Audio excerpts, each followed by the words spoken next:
اقلیتوں کے ساتھ اور خاص طور پر مسیحیوں کے ساتھ ناروا سلوک کے واقعات تسلسل کے ساتھ وطن عزیز پاکستان میں رونما ہوتے رہتے ہیں۔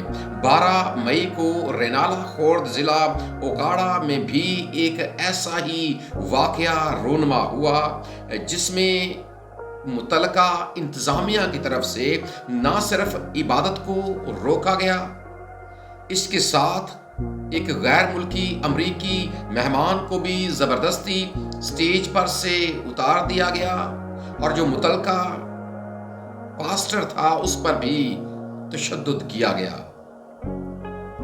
ایسا کیوں ہوا اور ایسا کیوں ہوتا ہے اور ایسا مسلسل کیوں ہو رہا ہے؟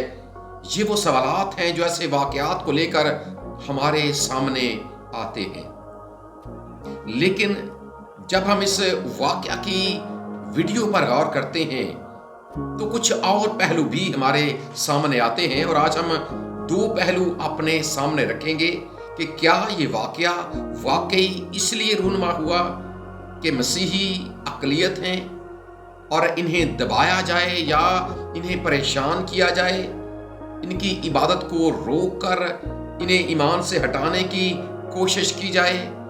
کیا یہ اسی طرح ہے یا اس کا ایک اور پہلو بھی ہے؟ ہم دونوں کو اپنے سامنے رکھیں گے، اور اس سے پہلے کہ ہم مزید بات کریں ذرا یہ ویڈیو بھی دیکھیں تاکہ ہم یہ جان سکیں کہ اصل حقیقت کیا ہے۔ امت مسیحا، خداوند یسوع مسیح کے نام میں آپ کو سلام۔ پاکستان کے ملک بھر کے خادموں، یہ ہے حال مسیحی ہوتے ہوئے۔ آج 12 مئی 2026 ہم عبادت کر رہے تھے رینالہ خورد ضلع اوکاڑا میں۔ یہاں کے SHO نے آ کر ہماری عبادت کو روکا، ہمیں چوڑے کہا، ہماری تذلیل کی، ہمیں بہت ہی زیادہ ستایا گیا۔ امریکہ سے آئے گیسٹ کو ذلیل کیا گیا، عبادت کے دوران سٹیج سے اتار دیا گیا۔ وہ ملک پاکستان میں دعائے خیر مانگنے کے لیے آئے، ہم نے ہوم ڈپارٹمنٹ سے اجازت لی، پرمیشن لی، DPO نے اس کو رد کیا، SHO نے اس کو رد کیا اور ہمیں خوب ذلیل کیا۔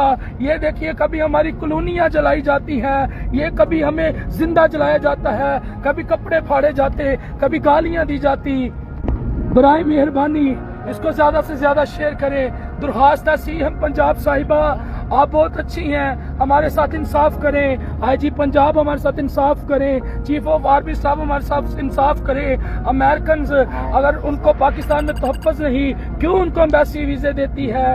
آئیے، یہ ضلع اوکاڑا کا سیکیورٹی انچارج رشوت خور حماد ہے، اس نے مجھ سے 1,70,000 روپے کی رشوت لے کے بھی ہمیں عبادت کرنے سے روکا ہے۔ DPO اوکاڑا ظالم ہے۔